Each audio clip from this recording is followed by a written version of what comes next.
numéricos. Basta a gente vir em análise, coluna estatística.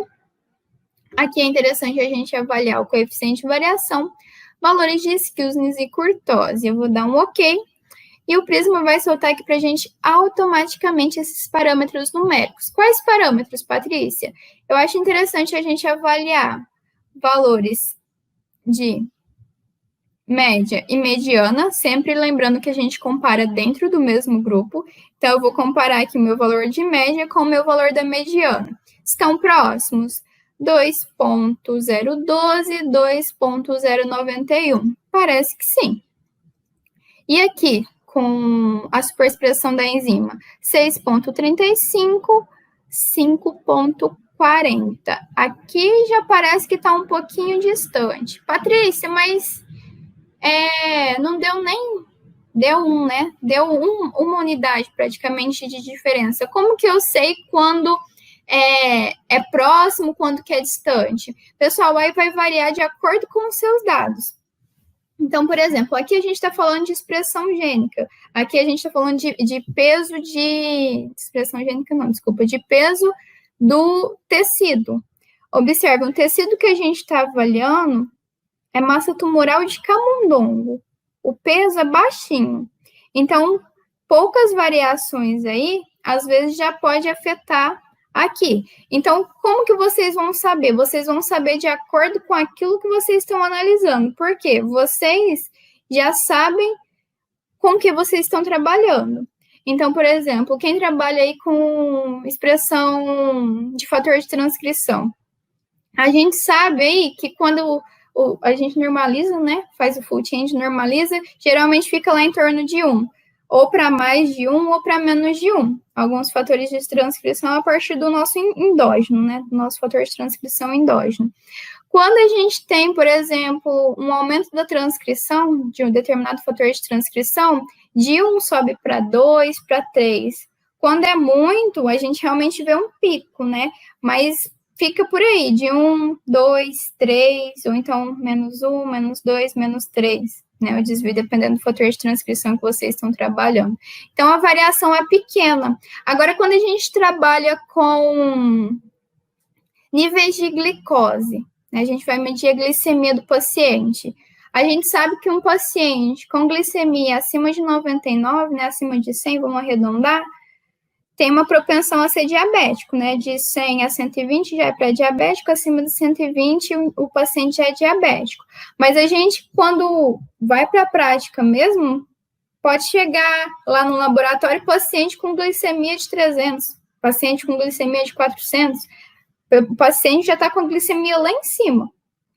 E se a gente pegar realmente esses pacientes diabéticos, pacientes que são comprovadamente diabéticos, principalmente aqueles pacientes que não têm controle do diabetes, e a gente fizer uma análise da glicemia deles, a glicemia deles, desses pacientes que não têm controle, vai estar variando aí de 150, 180, 200, 250, 300. Então, a variação aí de níveis de glicemia já é muito maior, né? Dá uma margem aí bem maior para a gente comparar do que quando a gente está comparando fatores de transcrição, que vai ter uma margem menorzinha. Então, baseado no experimento de vocês, que vocês vão ter esse direcionamento, se é uma variação grande, se esses valores realmente estão distantes ou se esses valores estão próximos, de acordo com aquilo que vocês estão comparando, tá?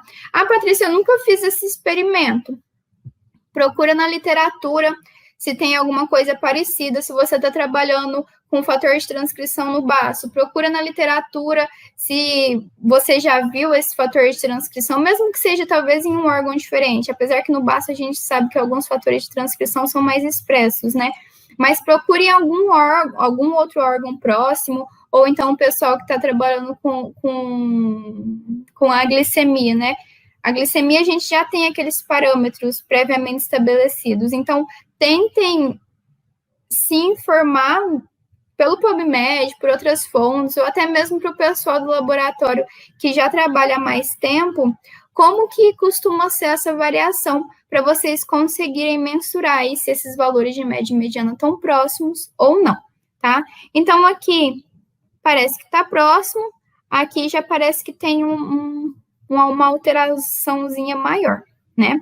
Então, comparando média e mediana, esse primeiro grupo tá ok, eu vou até marcar esse segundo grupo aqui de diferente, só para a gente ter uma noçãozinha, tá? Chamar a atenção dele depois que a gente avaliar o restante dos parâmetros. Então, média e mediana. Qual é o segundo parâmetro que a gente pode avaliar? Coeficiente de variação.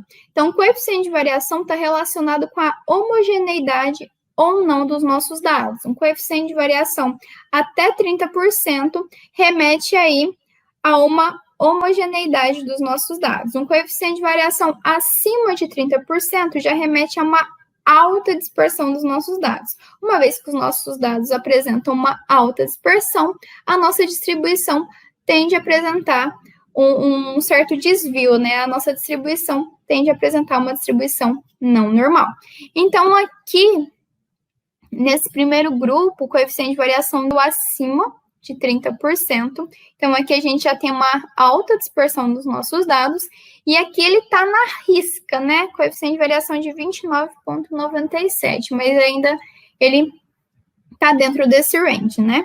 Mas isso daqui não é, pessoal, porque a gente tem um coeficiente de variação exatamente 30%. E aí, Patrícia, o que eu faço? Aí vocês vão analisar o conjunto de dados. Não vai ser um único parâmetro que vai levar vocês a tomarem essa determinada decisão, se os seus dados apresentam ou não uma distribuição normal. Vai ser o conjunto de dados que vai permitir com que vocês tomem essa decisão, se os dados de vocês apresentam ou não uma distribuição normal, tá? Então, esse daqui eu vou chamar a atenção, esse daqui tá ok.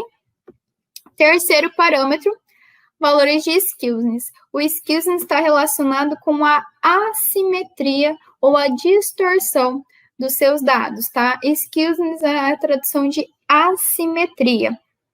Então, o prisma, especificamente o prisma, ele traz para a gente um range que varia de +1 a -1. Dentro desse range, tá? Dentro desse intervalo, dessa faixa de valores que variam de +1 a -1, ele traz que os nossos dados tendem a uma distribuição normal.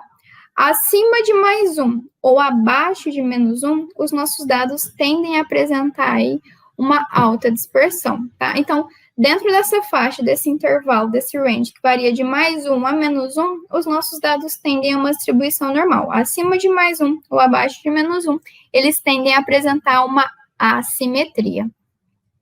Então, aqui, os dois valores estão dentro desse range, né? Não está nenhum abaixo de +1, nenhum acima de +1. Desculpa, nenhum abaixo de -1 e nenhum acima de +1.